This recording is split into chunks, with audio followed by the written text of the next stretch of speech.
in here at Chabad House. So welcome everybody. And as we know that tomorrow evening begins the saddest day on the Jewish calendar called Tisha B'Av. We sincerely hope and prefer that this day be celebrated as a day of joy in Jerusalem with Mashiach. So that's the plan A. Plan B is if Mashiach's not here, then we will be here. And the weather in South Africa is advantageous for a fast because it's not so hot like it would be in Israel or anywhere else in the northern hemisphere where it will be, where it's summer now. So for us, that's the only advantage of such a fast, is that it's a little bit more advantageous weather, and the length of the fast day is always better here than it is there, just because it's not as long of a day. I spent Tisha B'Av 1 year in Antwerp, and then we went to Brussels for the day. I have to tell you, when you're there, it's a much longer fast. Now, it's the same 25 hours, but the fast started, I don't remember what day it was there. Maybe it was a Saturday night, Sunday. So the fast started when Shabbos came out, which is very late at night. But then all of Sunday, it's a very long day, was the fast. In fact, we went to sleep and broke the fast the next morning because we had to be counselors in camp. Anyways, we're talking today, as you can see, today's discussion is called From Morning to Morning, Between Misery and Bitterness, Despair and Progress. Where's that going, Kelvin? Okay, no worries. We'll make sure we have that back in front. Thank you. All right. So the theme of what we discussed yesterday is, although we are in this sad time and a time of sadness and mourning, but as we read in the Haftarah, the vision of Isaiah on Shabbos, it starts off with the doom and the gloom and the sadness and the destruction of the temple, but it moves forward and it concludes in a positive message that redemption can come about through our good deeds. And the same thing, the book of Lamentations, Eicha, that we read tomorrow evening, although the book in general starts off on a sad note and talking about how desolate Jerusalem is and all the tragedies and calamities that befall our people. But nevertheless, it does conclude on a high note, and it says, Hashiveinu Hashem Elecha v'nashuva chadesh yameinu kikedem. We conclude on a high note, asking Hashem to restore our days of glory, that we come back to better times. And so I think this is something that we need to bear in mind. When times were tough, there was once a Jew standing in the town square, and another person comes with a big sign and it says, "The end is near." And the first guy walks over in disgust and he mutters, he says, I can't stand these optimists. The end is near. We have to see that it's not darkness at the end of the tunnel. There's light, there's better times coming. And many people have theorized that, why there's so many Jews in Hollywood and so many Jews tell jokes and have a good sense of humor. It's a coping mechanism. We have to deal with all the difficulties. When we learn Jewish history, it's very easy to see why. It's a story. Our history is fraught with tragedy and destruction. And this week is the time that we focus. And while we should generally be positively focused and thinking of all the good, in your car, you have a rear view mirror. Sometimes you have to look back in the past. But remember that the windshield, that big window, is far bigger than the rear view mirror. The rear view mirror is to tell you to look back in the past. And sometimes there's a time to cry and there's a time to rejoice. And hopefully we're more in the happy and celebratory mode than we are in the sadness. But nevertheless, there is that rear view mirror. And we do have to look back and recognize and acknowledge that sometimes there are tough times. And we realize that our history is fraught with challenges, with all types of difficulties that we may have endured throughout our history. However, we also have to realize that, these are the days, my friends. There's good times as well. And so today, let us focus on the fact that not only is our history fraught with so much tragedy, but a large number of those tragedies occurred during this specific time right now. And the first indication that Tisha B'Av would become the Jewish day of national mourning was the infamous incident. Who remembers biblically? What's the first recorded sad event that occurred on Tisha B'Av? The spies. That's right. The Meraglim. It's called Chet Meraglim. When the spies came back in the desert from scouting out the land of Israel, and although Moshe Rabbeinu gave them a checklist of things to inspect, to see about the land of Israel, you know, the rabbi once stood before the congregation and said, I have good news and bad news. You see that hole in the roof that we've been wondering how to fix? The good news is we found the money to fix it. Now you want the bad news. The money's in your bank accounts. Maybe that's also good news, right? You know, people always catching, you know, the SARS once reached out to the shul office to ask about Mr. Cohen. Did he make a donation of 1 million rand to the shul? The rabbi says, not yet, but I sure will make sure to demand it, right? All those pledges. And the Meraglim, the spies, they were given a mission to go check out the land of Israel and to see how to conquer it. One of the big mistakes they made was they came back saying that we cannot conquer it. They forgot that we are South Africans, not South Africans, right? Even the word impossible still spells I'm possible. And we always have to see the opportunity in life. We have to remember the words of General Montgomery, who said, the difficult we do immediately, the impossible takes a little bit longer. Tackle the difficult, and you'll get to the impossible. Because remember, it spells I'm possible. We can do it. That was a big mistake they made by saying we cannot. Remember, ask not if, but how. Anything in life, you apply your mind to it. Whether you believe you can or you believe you cannot, you're right. It's true. It's up to you. Of course, there are exceptions, but it's a general attitude to have that unfortunately the Meraglim, the spies who went to the land of Israel to scout out the land, came back with that negative report about the land. And that's what led the Jews to wandering in the desert for the next 39 years. And that generation dying out in the desert. And the day of the report was Tisha B'Av. Yes, Mary. Sure.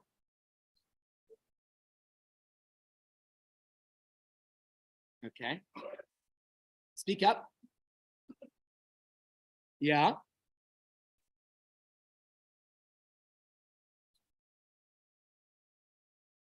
Yeah.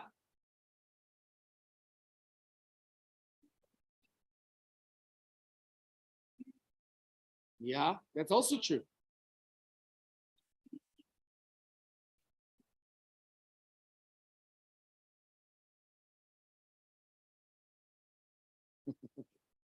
Well, God said you're crying about nothing. I'll give you something to cry about. You know, you ever had a parent?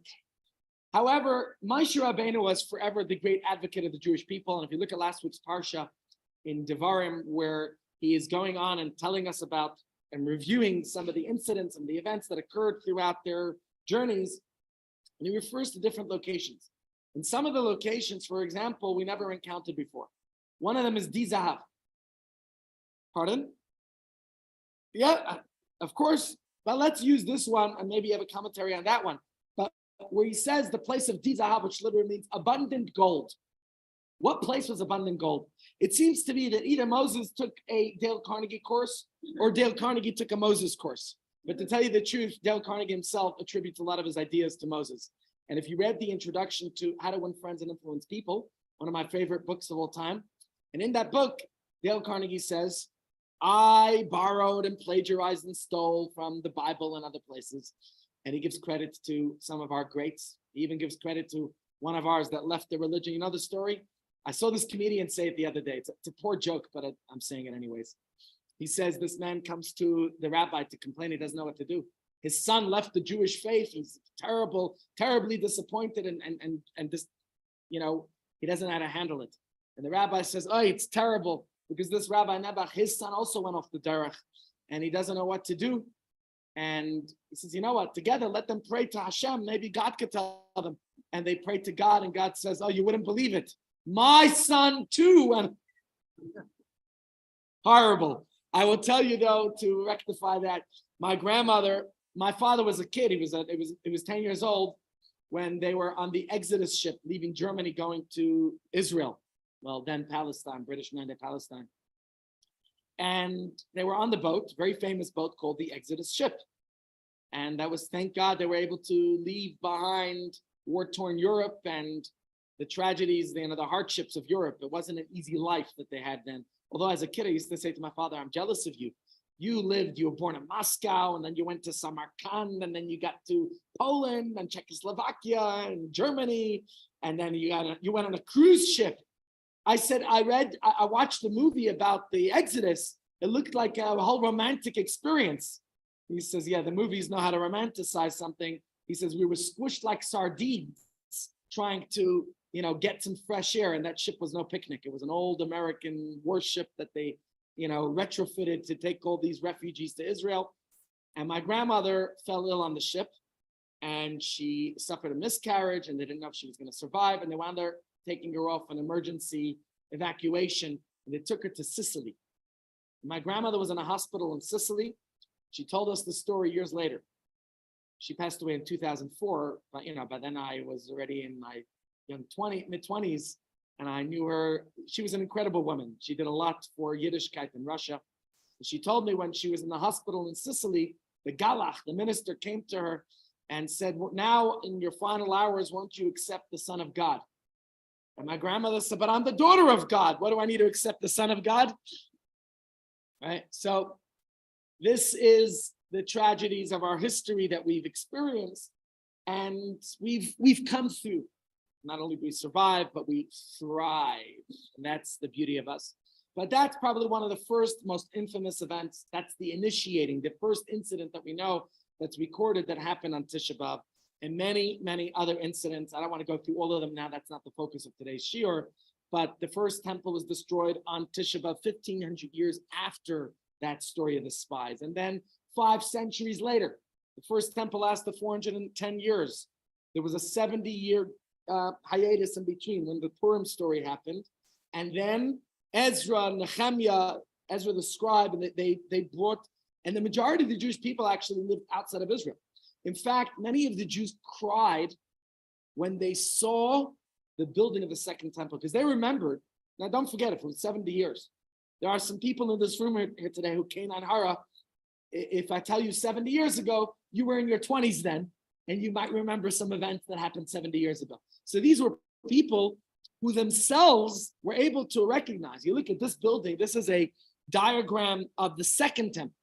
But in the time of Herod, when he refurbished it, the beginning of the second temple era looked nothing like what the first temple. The first temple, the people cried and saw the first temple and then the second temple. They said you can't compare it. But don't forget, they were poor Jews. They were exiled. Jerusalem was plundered by the Babylonians. What Nebuchadnezzar and Nebuzaradan, we're going to put up texts here in a moment for you to read and discuss. I put the texts in specifically so we can analyze them and discuss them. You get an idea. Today's class is based on a sikha, talk of the Rebbe, but with various discussion points that I wanted us to have. And those people cried because when they got back to Israel, they saw the difference between the first and second temples. It was Shemzich, so to say, compared to it. But later, Herod rebuilt it, but 1,500 years after, what am I saying? That was 1,500 years after the story of the spies. And then 500 years later, the second temple was destroyed. That lasted 420 years. So if you take the 420 plus the 70, okay, 490 years from the destruction of the first temple to the destruction of the second temple. When did that happen? On the exact same date. And that, of course, was what sent the Jews into this long, bitter exile that we're still in. And from the year 70 of the Common Era, when Israel was destroyed, when Jerusalem was destroyed by the Romans, until 1967, when modern state of Israel, you could say till 1948, when the modern state of Israel was reestablished, Israel was not controlled by Jews. There were all types of different governments, from the Romans, right, to the Byzantine era, to the Crusaders, to the Almahaks, to Muslim control, to the Turkish control, to the British control, till ultimately returned to the Jewish people. You're talking about 1,800 something years that we were exiled. Now there was always a Jewish presence. There never was a period of no Jewish presence in Israel. But Jerusalem itself, what the Romans did is they expelled all Jews from Jerusalem. They changed the name of Jerusalem. It was no longer called Yerushalayim, what we called it.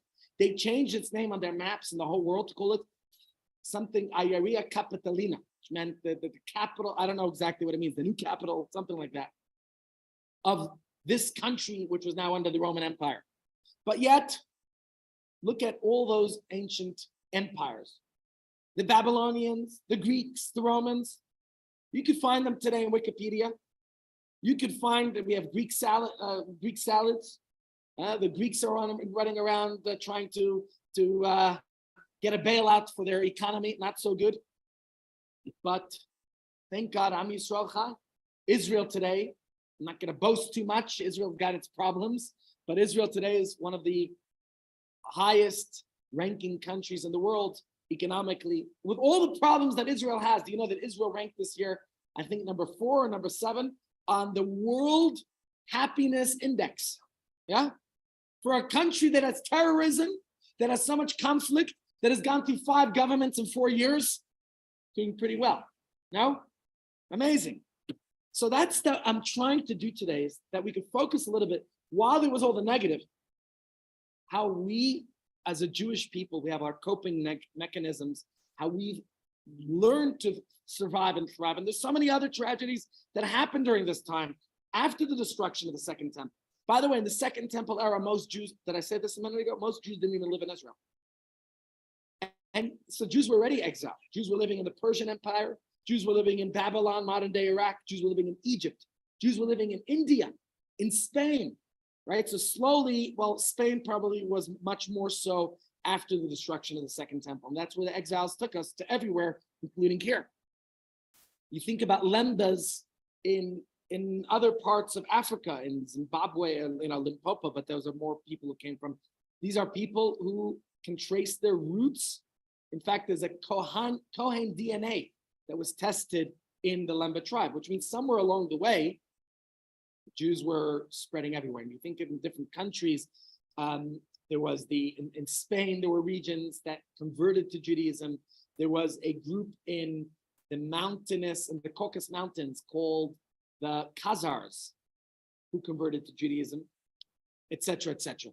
But along those years, so many other tragedies that befell our people, specifically on Tisha B'Av. I'm talking about when the Romans destroyed the city of Beitar and slaughtered all the Jews who lived there. We're talking about the year 135 of the Common Era. That is, how many years after the temple's destruction? About 65 years. The temple was destroyed in the year 670 of the Common Era. 135 is 65 years later. What happened? This is the time Rabbi Akiva, when he was already in the height of Rabbi Akiva's leadership. He lived 120 years like Moses. And Rabbi Akiva very much endorsed and supported Bar Kokhba. Bar Kokhba, many thought he was going to be Mashiach. What he was doing for the Jews, and it made sense to them. 65 years after the temple's destruction, how long was the period from the first to the second temple? 70 years. So they thought, we're nearly 70 years later, let's revolt against the Romans and let's rebuild the temple. And who led that revolt?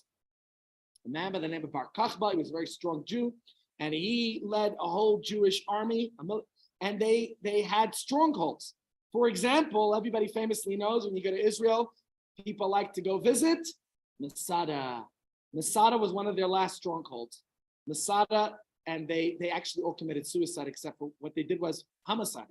They killed each other, and the last person was supposed to kill himself and escaped.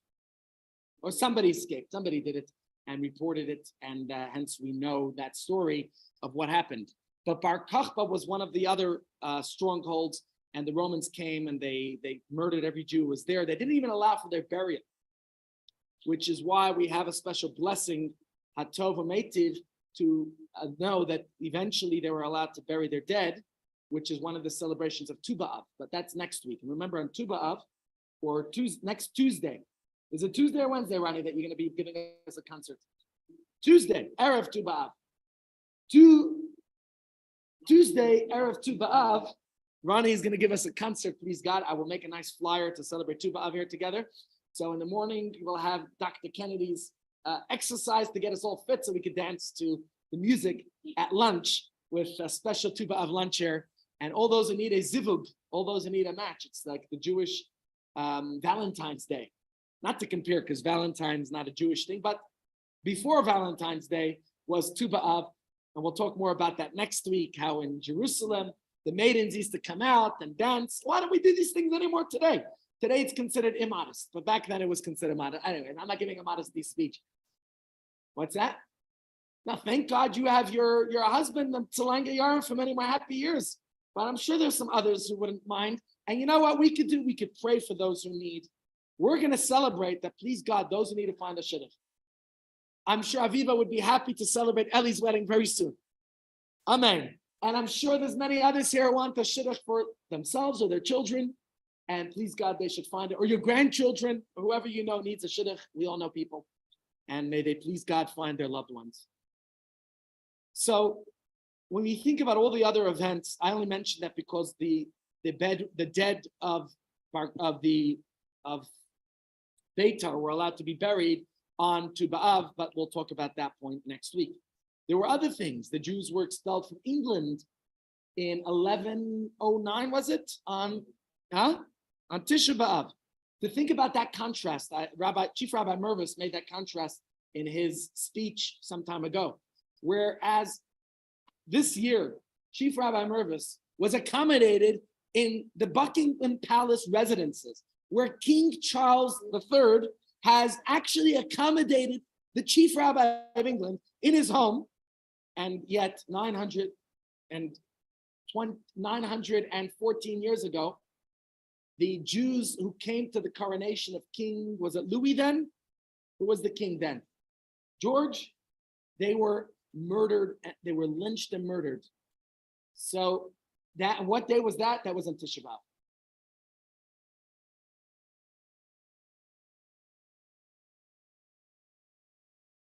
Sex. I don't know the difference between a lord and a sir. Maybe, I'm not British, so I can't tell you, but is anyone British here? You know what? We have a living encyclopedia in this room. Let's ask her. Miriam, please fill us in. For all of you who join us only virtually, you need to come one day and meet Miriam in person.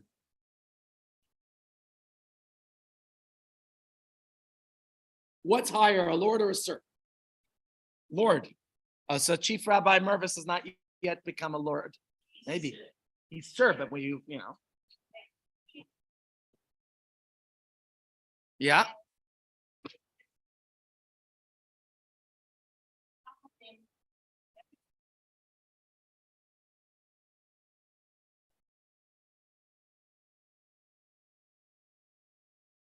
So what does it take for Chief Rabbi Mervis to go from sir to lord? I will tell you something interesting. On Sunday, I went to the deconsecration of the Benoni Shul. First time ever going to a deconsecration ceremony. I was wondering what it would look like. It looked something like this. Everybody walking out with mementos, the rabbi going nuts. Wow, who told you guys to take everything? But basically the people ransacked the shul. I mean, these were Jews. Everybody took stuff off the wall, pictures and books. And the books were supposed to come to my shul. Now we're not even getting them. I put in my bid to pay for these books, and now they all went to people who inherited them. It was a little bit of a strange experience. Anyways, Jewish looters. They figured, I guess, most of the people who took things were people who went to that shul, to Benoni shul over the years. Like the people said to me that Benoni was like what Glen Hazel is today. Benoni was like that 20, 30 years ago. I'm very sad to see the closure of that shul. But the shul was located in the house of my cousin's cousins. What's their name? I'm forgetting their name. Mandelberg. Rabbi Mandelberg was my uncle's brother-in-law. And he was the rabbi of that shul. And his kids have not been to that house since 1997 or something, when their father was the rabbi. And they came for the first time on Sunday to this event. And they were showing us around the house. They showed us the closet. Who was the rabbi before Rabbi Mandelberg, whose house that was? Anyone know? Rabbi Mervis. So I got to see where Chief Rabbi Mervis grew up because his father was the rabbi of the Benoni Shul, and I guess that's where Chief Rabbi Mervis was raised to this position. Anyways, that's another event where Chief Rabbi, that's today invited to be a guest at Buckingham Palace. Back then, those who came to Buckingham Palace were sadly chased away. And there are other events. The golden age of Spanish Jewry came to a close. What day? I Wikipedia this last year. The Spanish Inquisition culminated on the 9th of Av. Whoever, maybe they intentionally did this, and they said, any Jews who are not out of the Iberian Peninsula or Spain specifically then, by Tisha B'Av 1492, would either be forcibly converted to Christianity or murdered. And that's why many people wonder and speculate whether Columbus was a Jew. Because certainly on his boat, there were Jews with him who came and discovered America. And there's some opinions whether he himself was Jewish too, but it's inconclusive, and it's 500 and something years ago already. 525 years ago, they discovered America. So we won't know till Mashiach comes whether he was a Jew or not. What do you say? Was he Jewish? Possibly. That's the thing. You never know. Right.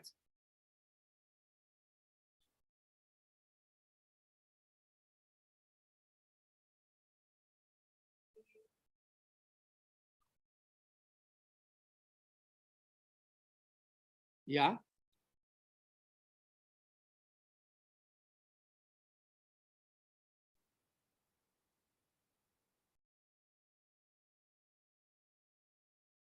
Interesting.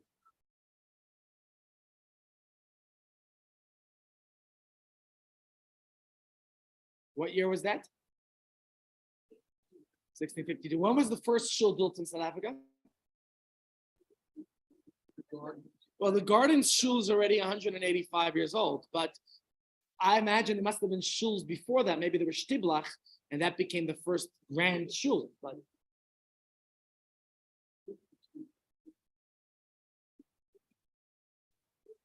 yeah.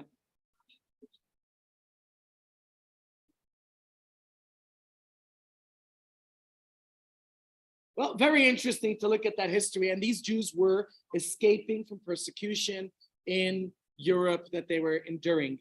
And the culmination of all that persecution in Europe, you could say, was the declaration of the First World War, which happened on Tisha B'Av 1914. And there's no doubt, first of all, the amount of bloodshed that came from the First World War.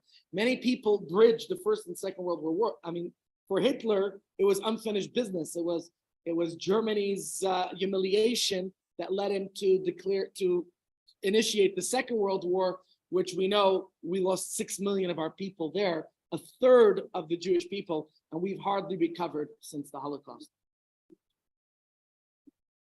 Yeah, sure it was an excuse, but so I'm just saying all these tragic events that happened on Tisha B'Av and many others, we don't need to go into all of them. Yeah.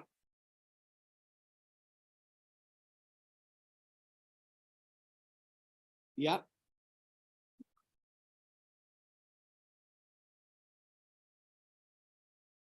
I think Kristallnacht was November, actually. Well, there were many, there's no shortage of tragedies that happened in Tisha B'Av. So as you can see right here, I'm just giving you the biblical history of Tisha B'Av, because the primary focus that you're going to look at the texts that we read, although many shuls have modern texts that we call the Holocaust and pogroms, and many of them more recent, and that's fascinating. But if you want to look at the historical Tisha B'Av, what did the Jews read about in the time of the Beis Hamikdash? What did they read about? Now, there's an interesting question. You know, a lady asked me last week whether Tisha B'Av is a holiday. Is Tisha B'Av a holiday? Well, if you're going to read the Lamentations tomorrow night, and it's a very sad tune how we read Eicha, and I invite you, if you want to come join us, we're going to have a feature film called I Am Here that we're going to show at our shul tomorrow night. So anybody wants to watch I Am Here, it's about Ella Blumenthal, who survived the Holocaust and came to South Africa. Her son Henry is the president or the chairman at Santon Shul. He comes sometimes to our shul, davens with us on Sunday mornings. So it's a film that was produced here last year about his mother and her story, and you might find it fascinating. And that will be playing at our shul tomorrow evening Mincha 5:30, Ma'ariv, and Eicha right after Eicha we'll have the film. So just a little story. What was I going to say? I forgot. Anyways, the main what text do we? Oh, the question I was telling you is this lady asked me, is it a holiday? So I told her in the Eicha we're going to read tomorrow night. It says, although we're saying it in a very sad tune, what do those words mean? Ronnie, what does Kara Alai Moed mean? Kara Alai Moed. You call this day a festival. How could it be a festival? Stick it through, and you'll have to come back tomorrow as well, because I didn't even get through my first slide, and I've prepared about 30 slides for this year. So we'll have to get through this tomorrow as well. So there's going to be part 1 and part 2, basically. But it is a festival, and that's why towards the end, we're going to talk more about this in today's, this is what the shir that I prepared is all about.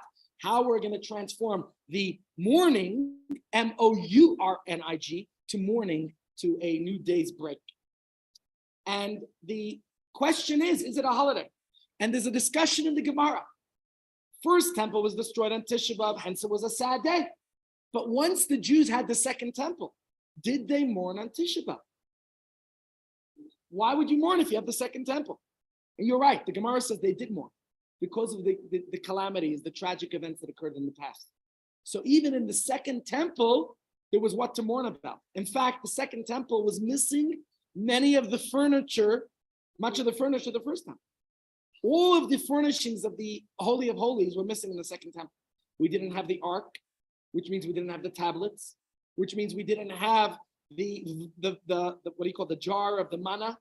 We didn't have Aaron's staff that were all, not Aaron's, was it Aaron's staff or was it the snake? No, that was destroyed separately, but with the almonds, that was Aaron's staff. You think about the significance of Aaron's staff with the almonds, it's very powerful. What was the symbolism of that?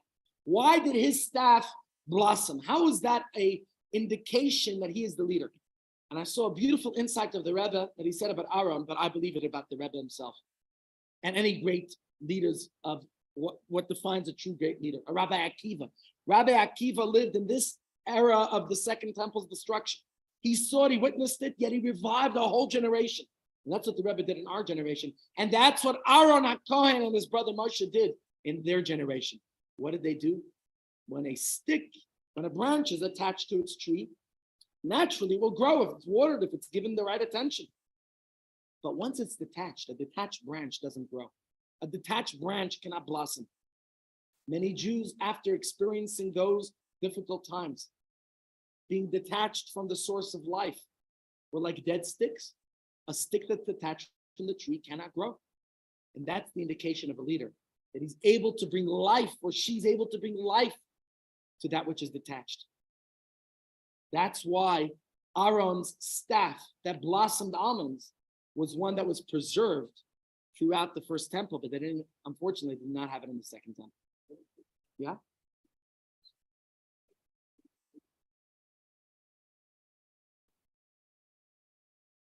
Yeah.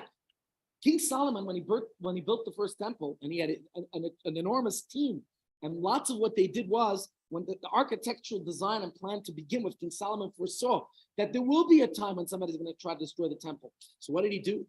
He built these tunnels deep down below the temple. Now, the archaeologists today are trying to find these things, but obviously it's very deep, and it was hidden away in those tunnels. So the first text I put here today is from the book of Jeremiah. And this is what they read. It describes the destruction of the first temple. And this is in the second temple when they mourned for the destruction, even though they had the second temple, but they realized there's what to mourn about. This is what they read. And this is what we're going to read tomorrow night. So let's read it here. It gives us a little bit of the history. In the 5th month of, what month are we in? Of the 5th month of Av. On the 10th of the month, can everybody see it? Is it clear on the screen? Yes, that was the 19th year in the rule of King Nebuchadnezzar, who was the king of Babylon.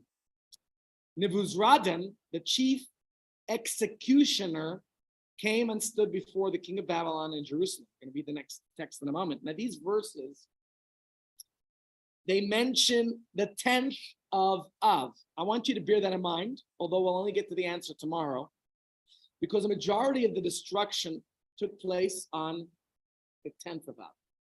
So which one are we mourning?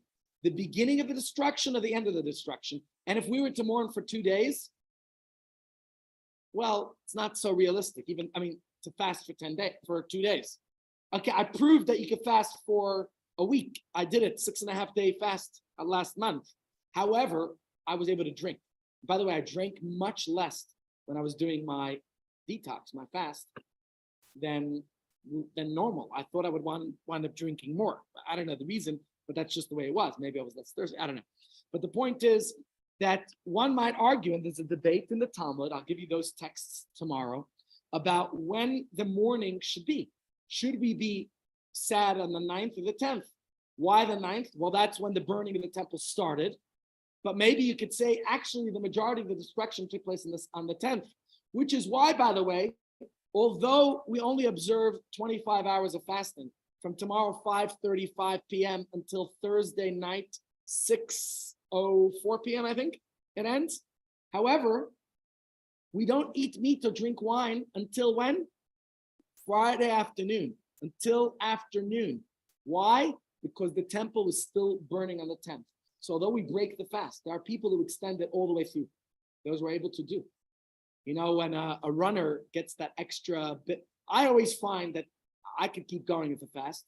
Thank God, if you're healthy and strong, you're able to do that. But some people are weak, and our sages said only 24.5 hours, that 25-hour fast. Yeah, Raz?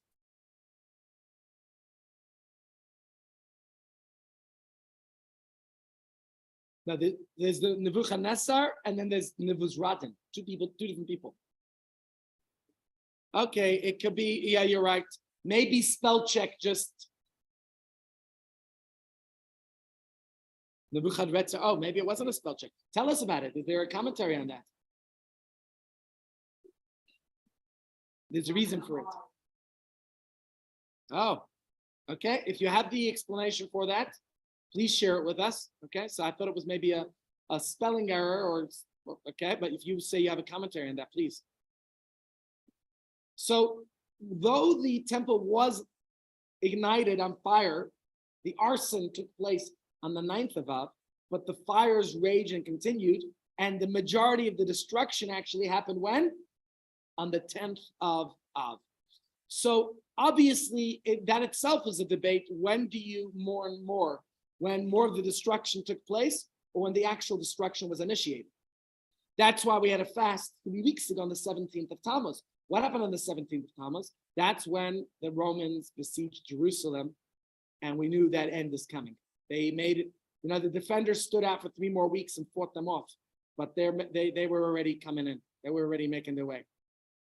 Now there was this debate in the Talmud that because the majority of the destruction took place on the 10th, that people should fast more on the 10th. And, you think about it, the process of the temple's destruction was actually prolonged, maybe even longer. Maybe it took a few days. Let's look at this point in the Gemara. Now, this is long. The Talmud talks about this. So I'll read it to you. If you want, you can read it along with me.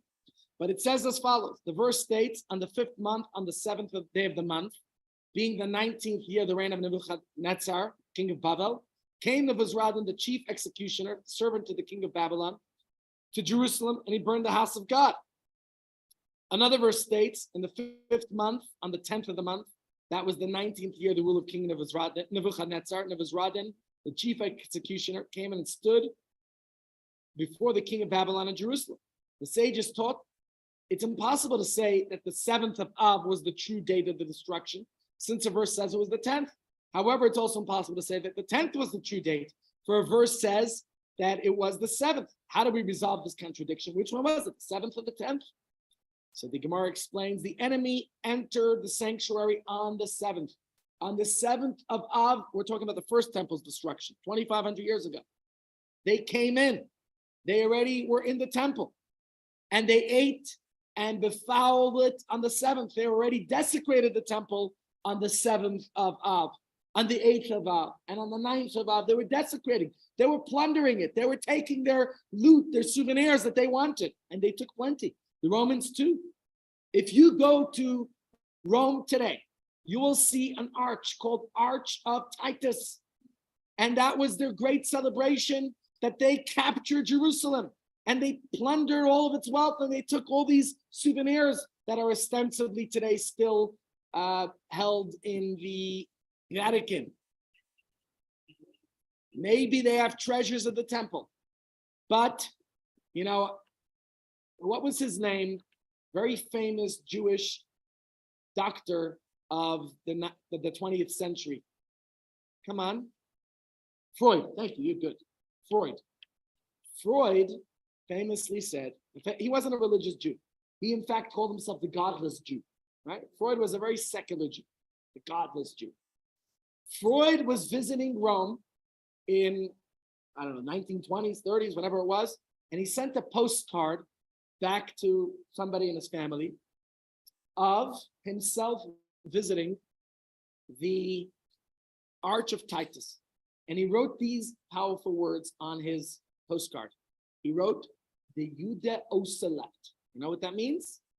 The Jew outlived it. The Jew survived. We're still here. This is before we returned. This is before Israel was back in our hands. This secular Jew wrote these words, the Jude Oselet. The Jew outlived Titus. Because where's Titus and where's the Roman Empire today? But where are we? Even a godless Jew, in his own professed words, was able to say that. And I want to share something interesting with you.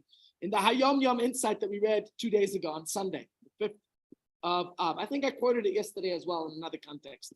In that Hayom Yom, we're quoting the words of Tehillim. King David says, if you want to have longevity, that's why this is the longevity club. Right? You go with Dr. Kennedy in the morning and get some good exercise and breathing and stretching. And you come yesterday, you would hear Cynthia's class in the morning and sharpen your brain. And we were supposed to have Dr. Stern. He'll be back on Monday, by the way. Monday afternoon, we have Dr. Stern. Please God, load shedding permitting. Right? Hopefully we can have, you know what? The truth is, Miriam, if we get your equipment on Monday, then hopefully we could survive even if there's load shedding, right? And all these activities, it gives you longevity. But King David gives you another advice for longevity. What does he say? Guard your tongue from seeking evil and your lips from speaking deceitfully. Veer away, avoid evil, and do good. The Hayom Yom said that until the Baal Shem Tov came around, the Jewish focus, there was an emphasis on Sur Meirah. What's Sur Meirah? Avoid evil. The Baal Shem Tov said, we're in a new era, and instead we have to focus on the second half of the verse. What's the second half? Asay tov, do good. And that conflict was a philosophical, psychological one. When I was doing my master's degree 4 years ago, I had to study different theories in education. We looked at Maslow, we looked at dozens of different theories that I had to study and then quote and research, etc. But two that stood out to me was the divergence between Freud and Skinner. Freud was Jewish and Skinner who wasn't. Freud, unfortunately, was a Jew who didn't dig deep enough. The Rebbe once said about him, Freud was Jewish and he did some deep psychological archaeology. He went deep into the human psyche. And what did he uncover? The id. What's the id? The uninhibited, the ego, the animalistic tendency, the libido, all that we get caught in. And that's why Freud was stuck on Sur Meirah. Sur Meirah is all my negativity. And Freud was stuck there. But the Rebbe said, had he learned a little bit of Hasidus and known that he's a Yid, he wouldn't get stuck at the id. He would have dug a little deeper and he would have uncovered the Yid. Because the Yid, that's what the Baal Shem Tov's focus on Hasidus. We'll talk about that next month when we get to the birthday of the Baal Shem Tov and Chai Elul, and the Alter Rebbe's birthday then. Because that is the Hasidic approach. Focus on the good. Interestingly, Skinner, who was also a great psychologist of the past century, he wasn't even Jewish, he focused on Asay Tov. He said, we all have habits and addictions and struggles and challenges and problems. When I was at my Gemara shir this morning at 7:00, there was a discussion about that. What's a habit? What's an addiction? How do you know you're addicted to something? We have many activities that we do. But he said, if you have an activity that you keep telling yourself, I know I shouldn't do it, right? Because there's many good things you do. Right? We go to shul every day and daven. That's a good habit.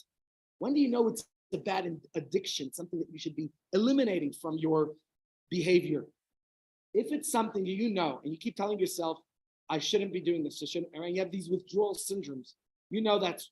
So Freud was of the opinion, you want to get rid of those, you have to get rid of all your habits and addictions in order to become a better person. Skinner said otherwise. Skinner, and this was the point I emphasized in my research, I was drawn more to Skinner because that's what Hasidus tells us. The Baal Shem Tov was saying, I say, focus on the good. Skinner's philosophy was, when you focus on the good, what's going to happen? Automatically, a lot of your bad habits are going to go away because you don't have time for them. You're studying Torah, you're doing mitzvahs, you're helping people out, you're doing good deeds.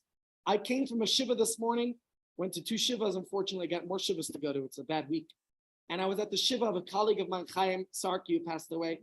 And I was sitting there listening to people who were sitting with him in the hospital. And then I sat and spoke with his siblings and his parents about my own experience with him. I was in Hatzalah with him. So we've done numerous shifts together on Saturday nights. His patience, his tolerance, his, just working along. Because he was, although he's a couple of years, he's about 5 years younger than me, but he joined Hatzalah 3 years before I did. So he was ahead of me in the game, but he was able to, slowly break me in, etc. I looked at my WhatsApps. He had a marketing company. He helped us market our Chabad seniors programs. He did kind deeds. He would call me before Pesach, before Purim, before Hanukkah, before Rosh Hashanah. I want to go blow shofar for senior citizens. Can I go to our parents' home? Can you get me into Elfin Lodge? It was during COVID. I asked him to go visit certain people to blow shofar for them, to deliver matzah, shalach manas, menorahs. That's what kind of person he was. It's so peculiar that God takes people who do good, who are doing good here in this world. How the Satan always gets in the way of the people who are doing good. Take some evil people away. Don't take the good ones. Unbelievable. Right? Yeah, why the good ones? That's what I was telling you before about the geographic locations. Moshe Rabbeinu blamed Hashem. Moshe Rabbeinu says, he refers to the place called Di Zahav. What was abundant gold? He said, Hashem, it's your fault they had all this gold. Sometimes you have gold. There's lots of things you can do with gold. There's plenty good you can do with gold. Unfortunately, there's lots of bad things we can do with it too. We have our technology here, our phones. There's so much good we can do on our phones. So much bad too. Right? There's the blessing of abundance and there's the curse of abundance. So this perspective of Skinner was the perspective of Hasidus. Focus on the good and the negative will dissipate. How did we get to that? Because we were reading this idea that, I don't know, how did I digress onto Freud, Skinner? I don't remember.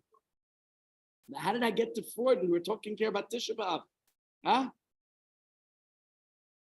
Yeah, but we had something before that. We were in the middle of reading this text. Anyways, let's go back into the text. We'll get back into the text. And what we said here was that the days preceding the destruction of the temple, these hooligans were inside there and were looting. I know how we got to it because I told you that Freud, who was, so to say, a godless Jew, sent this postcard of himself at the Arch of Titus. They were looting the temple before they destroyed it, right? So when did they start the looting? On the 7th of Av. That's today. So today should be a very sad day because today is the day they actually invaded the temple itself, which means today was the downfall because until this point, the Jewish defenders were standing outside the temple. They said, we're not going to let them get in. They didn't burn it the day they came in. There's a film I was watching that was, I don't know who produced it, but an incredible film that puts this all into 3D. You could tell high-tech stuff. And you could see it wasn't even their intention actually to burn it down. They say it was one of the soldiers in an act of rage threw in I don't know what they would throw, these fire stick, war in those days.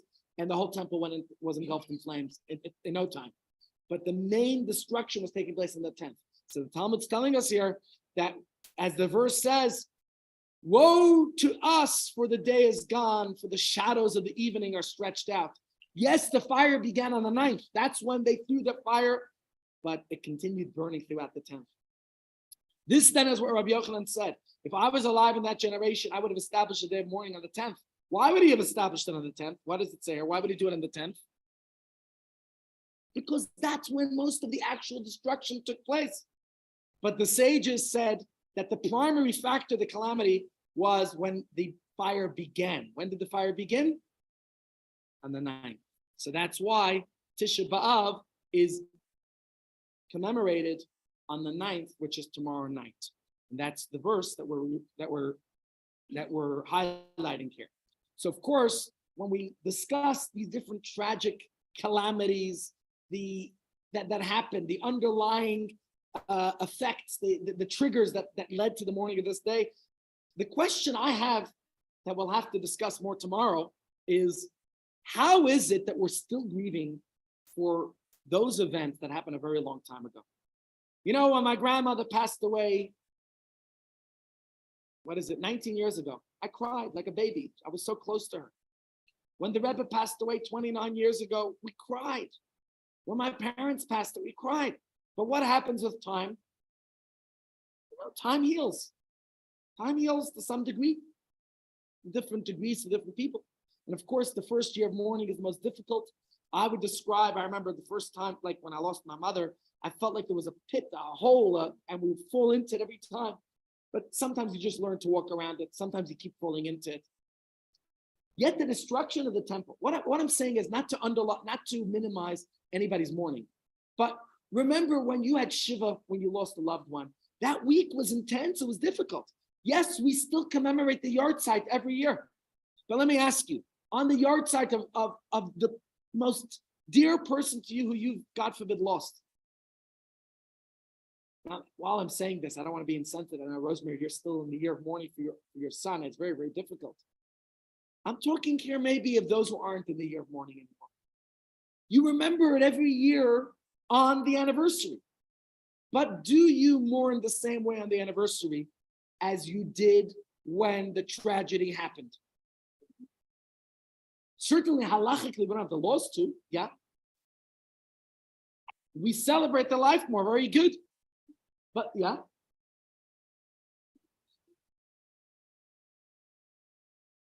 Yeah. Yeah. There's what to cry about. And that's the question I'm going to leave us with today is, why is it, though, that we haven't gotten over it? Why don't we just have it as a day to remember, a yard site, right? Why do we continue to mourn on this tragedy in such an authentic, real way? We mourn as if we're sitting Shiva. Just like a mourner doesn't eat meat and doesn't drink wine, this week we don't eat meat to drink wine. But more than that, we sit on low chairs like a mourner does. We fast, which even a mourner doesn't do. We do certain things that is so deeply entrenched. In fact, last year I was being interviewed on Chai FM and somebody asked me, a radio personality, it's just a building. Well, get over it. 1953 years ago already. So maybe when my father was, 1953, he was already a 16-year-old, as a 16-year-old, and it was already 1900 years. You know, the closer they were to it. But today, my grandparents never saw the temple. Their grandparents, our grandparents' grandparents, you know, how many generations back is 1,953 years ago? By the way, if you want to put it in context, it's not. Take 100 people to hold hands with each other, and you will get to the number of people to Avraham Avinu and Sarah Imenu. Probably to maybe 50 people's hands will get you up to 1,953 years ago. How many generations in a century? What would you say? 4? About 4? Okay, so how many times that? 50. Let's do some maths here. How many people will it take for us to hold hands in 1953 years? Do 1953 divided by 4. What do we got? About 50, almost 50. Maybe about 50 people. So it's about 50 of our parents ago, approximately, to get to the temple. It's a long time back. I mean, I'm trying to do it both ways. But my point is, as we see in the annals of history, every other nation of the world suffers tragedy. We are not the only people who suffer tragedies. And we don't need to win the race of saying we suffered more tragedy than others. Okay? It's not something we need to win the race about. Everybody suffered tragedies. Every nation's gone through a hard time. We are in a country, the Rainbow Nation, that has gone through persecution more recently than we have. Right? There was apartheid here. There was terrible things that happened. Anywhere you go, every country, every nation has suffered tragedies, and there are different tribes and regions and every religion. Everybody's gone through tragedies. But within a few generations, we find a cure, we find healing, we get through it. And surely there's an appropriate amount of grieving after which people are able to move on from it, no? But when it's your tragedy, God forbid, you hold on to it, right? And here we are as a people. We are still holding on to the destruction of our temple that happened so long ago. In fact, it's a very famous story that when Napoleon Bonaparte was marching through some streets in Paris, and he heard wailing and crying coming out of a shul. And he wondered, why are they crying? What? I've been good to the Jews. Technically, Napoleon was very good to the Jewish people, technically speaking. Alter Rebbe opposed him, because the Alter Rebbe said, while Napoleon's offering freedom of religion, which is a good thing, he feared it would become freedom from religion, which it did. And you can look at Western European Jewry who experienced that freedom. And unfortunately, many Jews in Western Europe assimilated very quickly. Very quickly. They were accepted all of a sudden into universities, into professions, and they abandoned their Yiddishkeit. Sadly so. You look at Eastern European Jewry, which is where my parents came from. My father from Russia, my mother from Poland. And there they were experiencing pogroms and persecution and conscriptions and all the problems. Yet they remained much stronger in the Yiddishkeit, which is very interesting. But from a Napoleon's perspective, why are these Jews crying in their synagogue? If after all, I have granted them liberty and freedom, and I'm being good to the Jews. He was technically very good to Jewish people. The opposition to him wasn't to him, but to his philosophy. The Alter Rebbe didn't oppose him as an individual.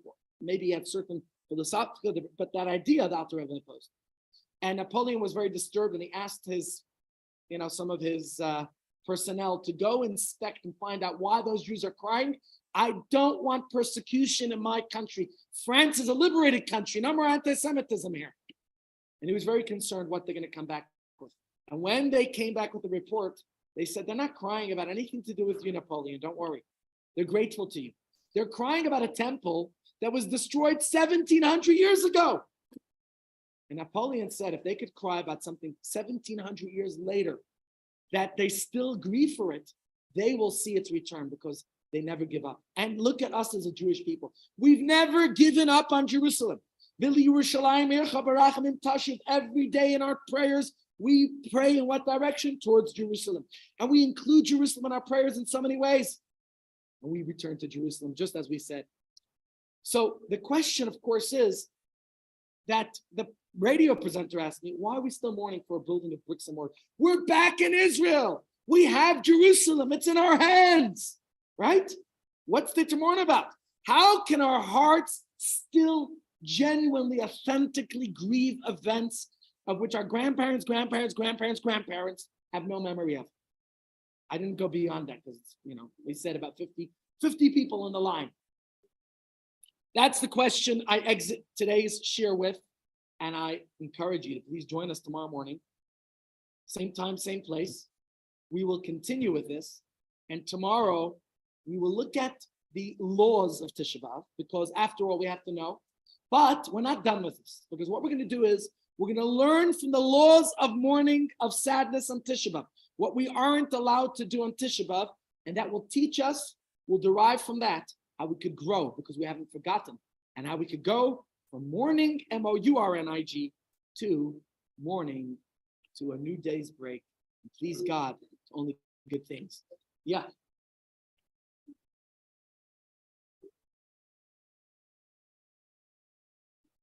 Who was it? The Boers or the Brits? The Boers. Combination of both.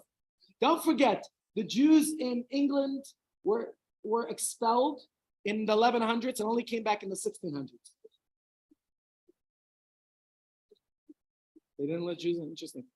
Yeah. Fascinating. Yeah. All right, ladies and gents, thanks for joining today. Please enjoy lunch. Thank you, Rabbi Hallow. Thank you, Busti. Thank you, everybody. Thank you, Menucha. And we'll see you all tomorrow. Please, God, much